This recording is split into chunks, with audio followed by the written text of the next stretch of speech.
Bien sur une solution, on va dire de type cloud, hein, si on prend ces outils-là, c'est-à-dire que l'utilisation peut être faite sur n'importe quel outil. Par exemple, une des contraintes souvent liées aux outils que vous avez, c'est de pouvoir faire les saisies de variables de paye ou les saisies des heures comme salariés, la gestion des absences, etc. Elles sont chez eux, donc pouvoir le faire sans aucun problème et pouvoir remonter sans entreprise. Donc là, le but, là, ça devrait être de vous montrer rapidement, parce que j'ai d'autres partenaires qui sont impatients de vous présenter effectivement leur service. Donc, vous montrer un petit peu les différents éléments qui composent la solution, et après de pouvoir, si vous le souhaitez, par visio ou autre, vous faire une présentation plus large au niveau de vos cabinets respectifs. Juste un petit détail sur le concept. On a les données, et il va y avoir toujours trois acteurs qui vont pouvoir intervenir sur la partie donnée. Premier acteur, il y a le chef d'entreprise. Deuxième acteur, il y a l'expert comptable. Et le troisième acteur, il y a le salarié de l'entreprise. Et en fait, ce qui va se passer, c'est que lorsque le salarié va amener une donnée dans l'écosystème, le chef d'entreprise va pouvoir l'analyser et faire son suivi. Je parle par exemple une demande de congé, faire ses plannings. Mais automatiquement, l'expert comptable est également collecteur de l'information, c'est-à-dire qu'une donnée, une saisie. C'est le principe. Et de valoriser, c'est-à-dire de ne pas demander à notre client de faire la saisie à notre place pour se débarrasser de quelque chose qui, nous, experts comptables, ne nous convient pas. C'est plutôt de valoriser l'échange avec son salarié, et donc tout le concept va être basé là-dessus. Donc là, on peut avoir plusieurs profils en tant que salarié. Moi, je vais vous montrer le profil entreprise, qui est le profil le plus large, donc en tant que chef d'entreprise. Là, on est vraiment sur une solution qui intègre des notions RH, mais également, on va le voir, de pilotage et de gestion de l'entreprise en tant que telle. Donc si je prends la partie RH sur la partie ressources humaines, on a tout d'abord effectivement la partie des saisies de variables de paye, qui est aujourd'hui une vraie problématique aussi bien pour les clients que pour les entreprises, que pour les cabinets. Pourquoi? Et généralement, les éditeurs, on en a un qui est présent dans la salle, mais voilà, c'est comme ça, c'est la plupart des éditeurs demandent effectivement d'amener un produit où il faut un peu de pertinence, on va dire, de paye.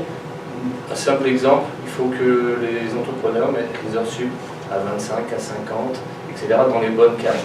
Là, le but, c'est de lui dire, toi, tu vas gérer ton entreprise, tu t'occupes pas de ça, tu sais qu'il y aura des heures sup, etc. On va le voir, mais tu vas pouvoir le gérer. Et nous, cabinet comptable, on gère cette partie professionnelle, cette partie. L'outil le fait. Voilà, c'est l'outil.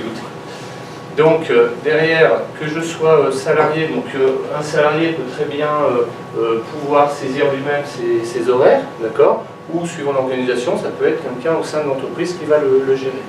Donc dans ce cas-là, c'est de pouvoir, ces horaires-là sont les horaires qui sont issus effectivement de son contrat de travail et liés à sa semaine qui peut être identique à celle de l'entreprise, comme des horaires de semaine qui sont, je dirais, propres aux salariés. Donc on gère un petit peu ce que l'on souhaite. On ne gère pas des matinées, des après-midi, on gère bien des tranches horaires. Si on prend le HR, on peut avoir effectivement 2, 3, 4 tranches horaires différentes dans la journée.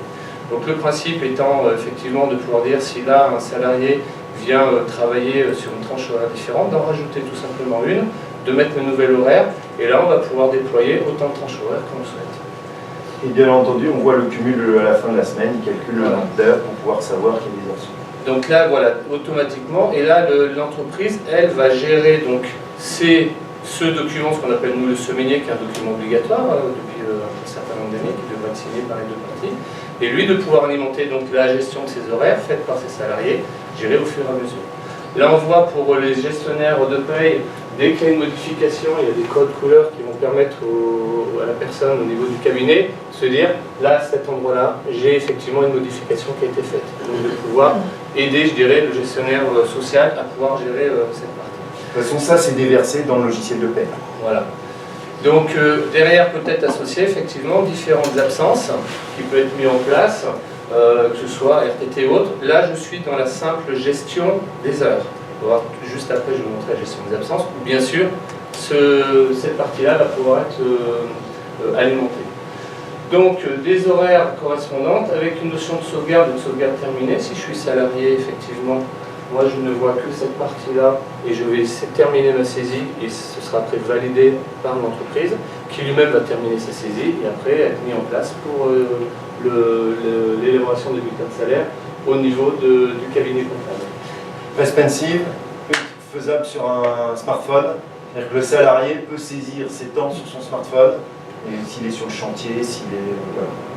Le salarié a également possibilité d'indiquer des observations qui seront reprises effectivement par l'entreprise. Ça, je pense, ça peut être des informations sur des déplacements ou des... Et on sait aussi intégrer des pointeuses, déverser des pointeuses dans l'outil. Si vous avez des clients qui ont des pointeuses. Si je suis entreprise, moi j'ai effectivement des informations complémentaires à indiquer. Donc là, qui peuvent être complètement différentes d'une entreprise à l'autre et qui vont permettre de pouvoir donner les informations qui vont compter après au niveau de l'outil de production du cabinet. Et c'est là qu'en fonction des conventions collectives, on a déjà des masques de saisie préétablis pour demander le nombre de paniers repas, par exemple, dans les HCR et pas le demander dans une agence de pub. Donc là, ça on va peut être... le personnaliser. Voilà. Donc là, on répond effectivement à une problématique aujourd'hui de saisie simple de temps, on va dire, qui vont après alimenter le cabinet pour lui faire ses calculs de bulletin. Et faire le relevé.